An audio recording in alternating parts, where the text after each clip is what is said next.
Well, good morning, everybody. I'm Jan Erickson from Stepping Aside, and welcome to Somewhat Daily Tarot and Rune for I guess it's the 21st day of October, 2021. Well, it's Thursday, Thor's Day, and the crone phase of the moon. I was not able to get out last night and see the moon per se because it started to rain. It clouded up and it was raining slightly, just not hard or anything. The night before, the south wind blew and it was we didn't sleep very well. So my husband had to cut down some trees that were touching the house and right there back by our bedroom, and so it made hellacious noises. Just awful. So we got up and we stayed up for a while till the wind calmed down, and then we finally got to bed around, I don't know, somewhere between 2 and 3 in the morning. But so that was remedied yesterday, and plus he got up on top of the roof and cleaned off all the juniper needles that were up there, and so that's been done. So we made some progress with some outside things yesterday anyway, as a result of, it really was brought about by that south wind. It wasn't all that strong. I think at the most it got to be maybe 15 miles an hour, but I guess there were gusts up to 35. That must have been what we were feeling. But in any event, there was no mother moon out last night. Hopefully there'll be a crone moon out tonight, so we'll see. I got a lovely picture though of maiden moon for the forecast yesterday, so you can check that out, and then check out today's, which won't have one from last night, sorry to say, but you never know. You could see the brightness behind the clouds, but that's all you could see.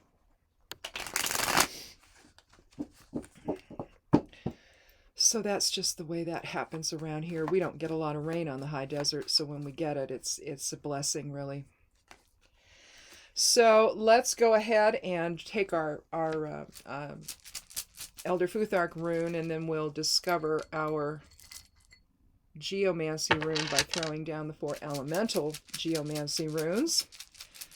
Those are interesting because there's a single dot on one side and 2 dots on the other, and then when you throw them down, you put them, whatever's face up, you put them in the order of fire, air, water, and earth, and it's going to create one of 16 geomancy runes. And so we take a look at that as well.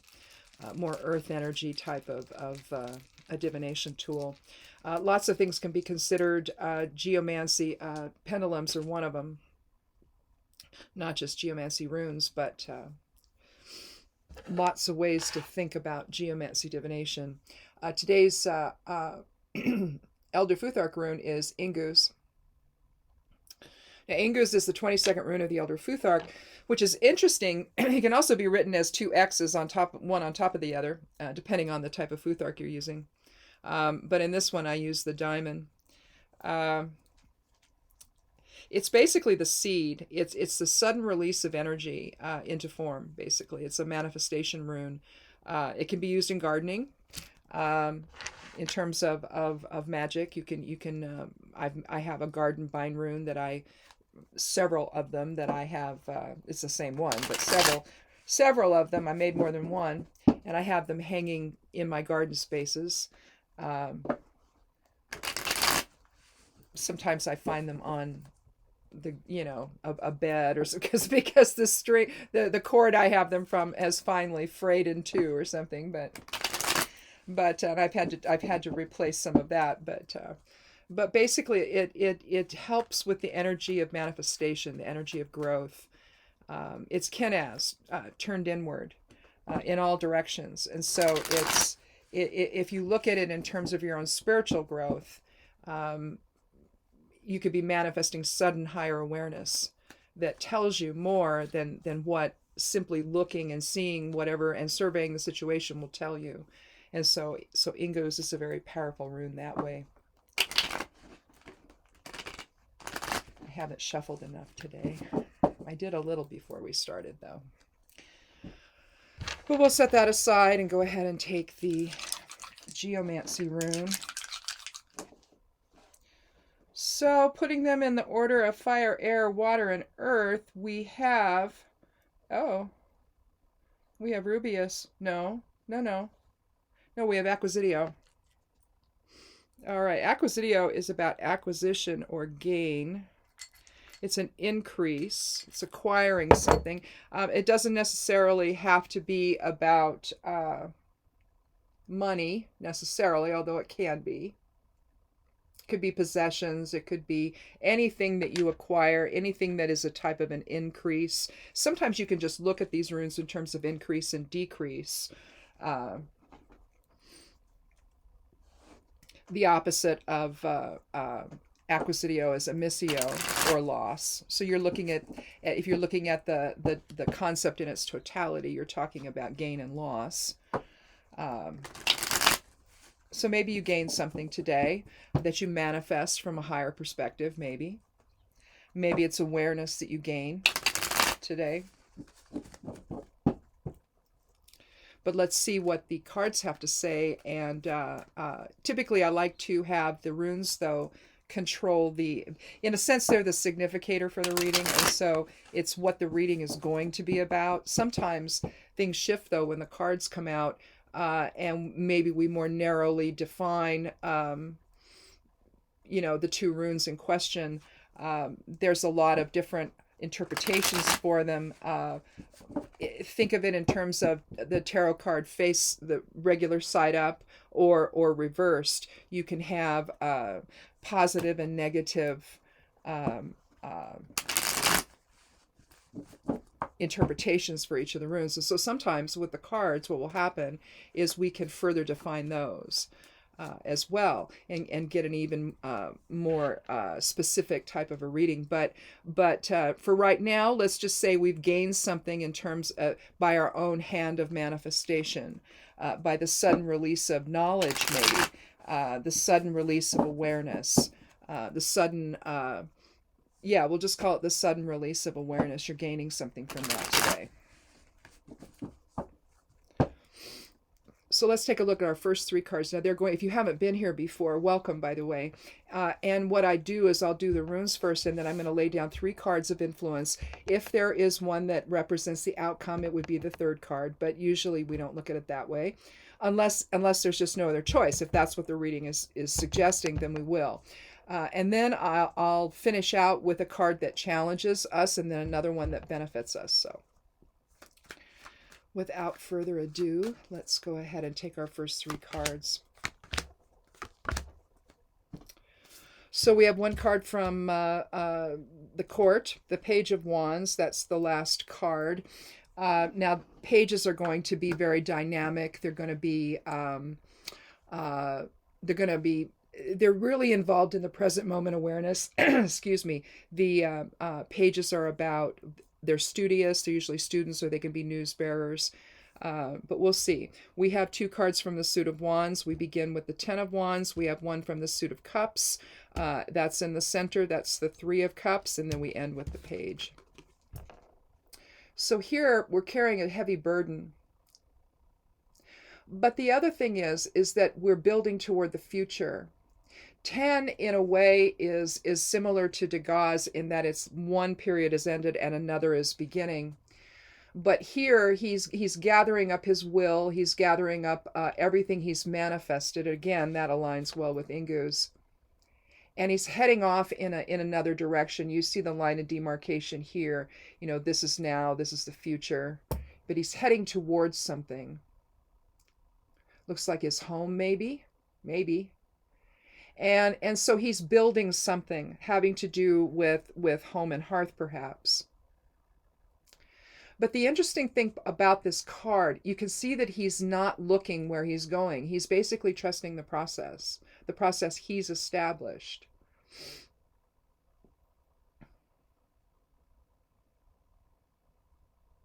But this denotes commitment, struggle, determination, prioritizing. On the downside, it can indicate limited awareness or vision, but how we reconcile that, again, is trusting the process. You're sure of what that is. If it's egoic, then that could be a problem. If it's not, then if it's from higher self-awareness, then you really don't have any reason not to trust that process.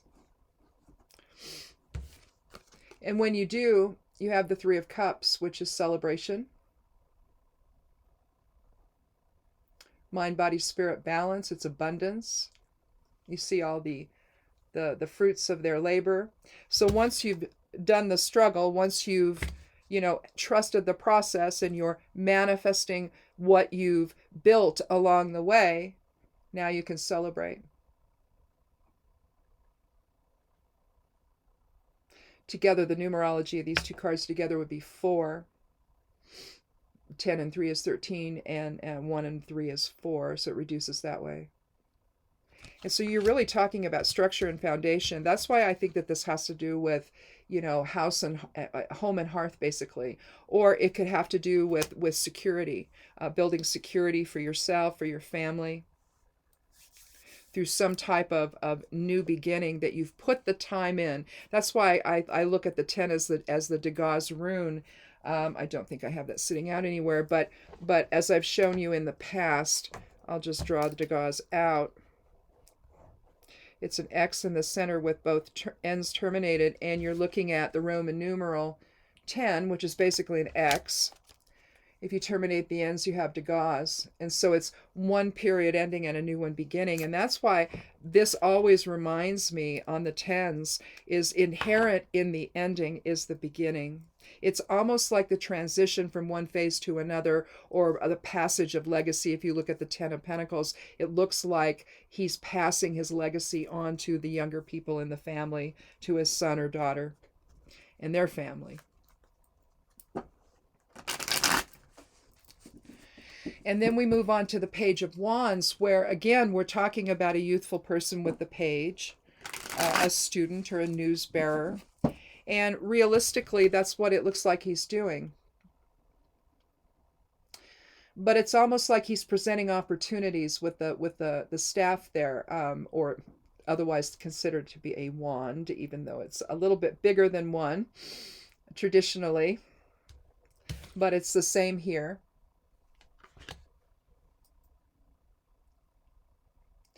So, again, seeking new opportunities, building on what you've built today, maybe, to the point of having some success when all is said and done. Victory, celebration, again, mind, body, spirit, harmony. Again, that could be part of trusting the process. But when you do see perhaps what you've built here, and you're in process of building here, then creates new opportunities for the future. So again, I think that when you're looking at both Ingus and Acquisitio, the sudden release of creation energy, basically, again, Ingus is the 22nd rune of the Elder Futhark. Let me see if there's anything I'm missing here. Potential, inner focus. But being the 22nd rune of the Elder Futhark, that aligns with the Cosmic Builder, the Master number 22, which is profound soul level manifestation. So are we finally figuring out that our happiness is derived from the soul experience, or are we, still confused and thinking the ego is going to provide us everything we need? And to me, this just really, I liken the page to the ace the pages, any of them, to the ace of their particular suit. Also, I liken it to the Fool because it begins that section of the tarot. The page begins the section of the court section of the minor arcana, basically.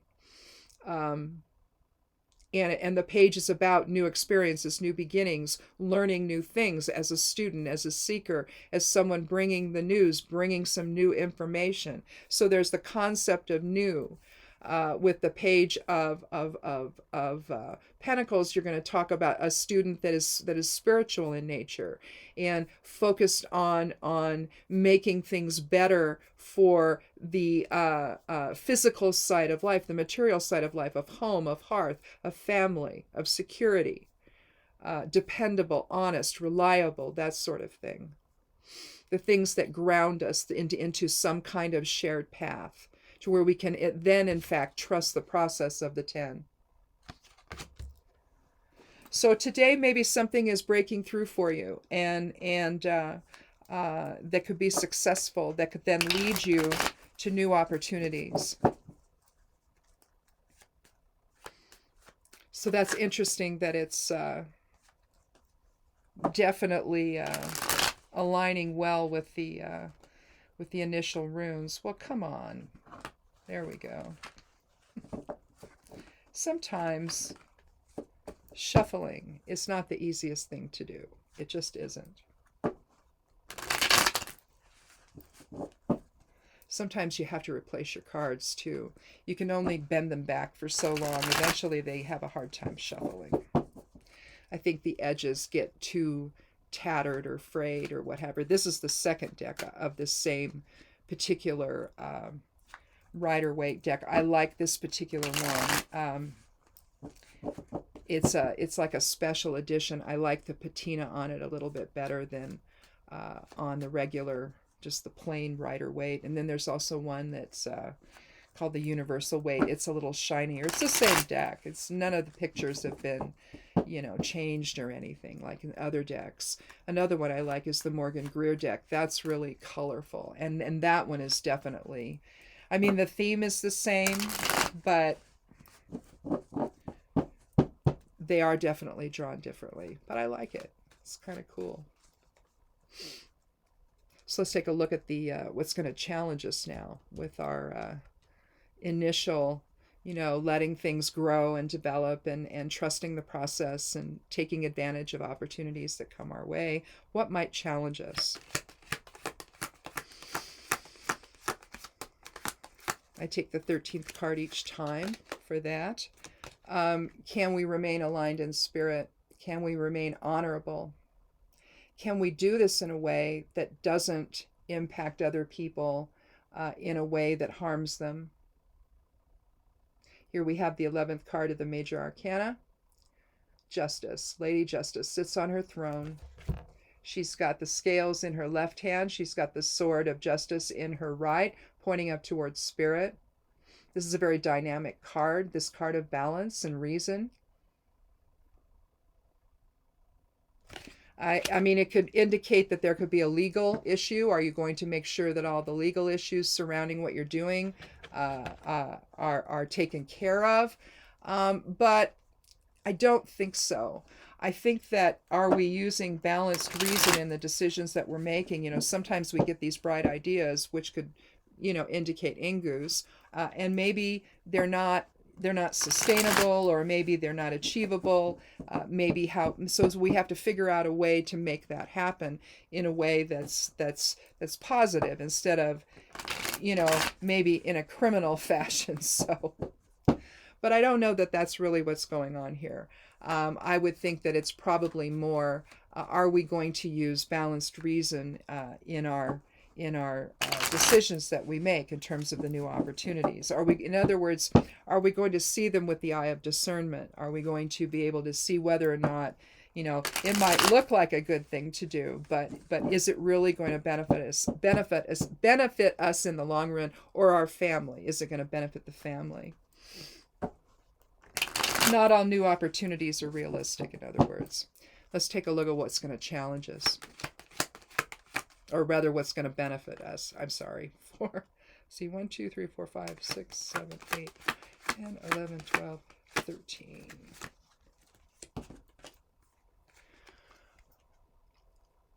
Well, the King of Wands. We can use the authority within. I'm not a fan, as I've said, of the kings.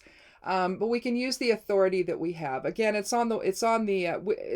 continuing the suit of wands. So we've got the 10, and we've got the page, and we've got the king. Are we going to be willing to take our own counsel?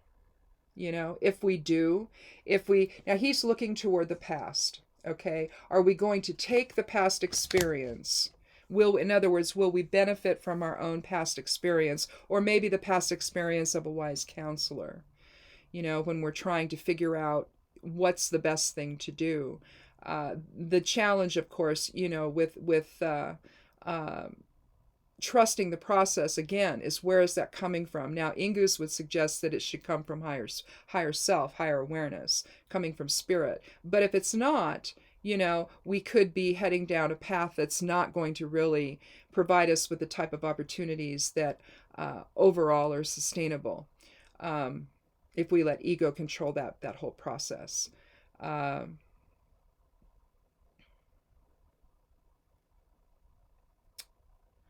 But with the king, again, this could be using your own past experience. If you see things with discernment, with the justice card, if you see things in a balanced way, then you ought to be able to decide, well, okay, from my own past experience, I know that this particular opportunity might pan out, or from my past experience, these things usually don't, so let's move on to something else.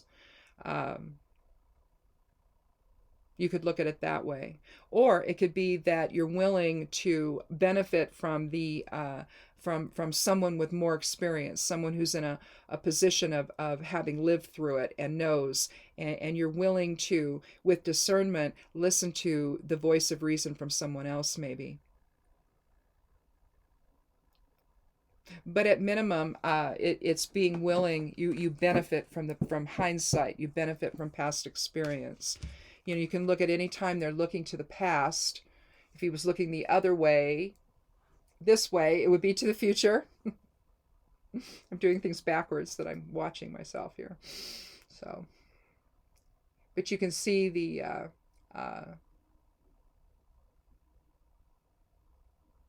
looking toward the past and understanding how that's going to impact the future.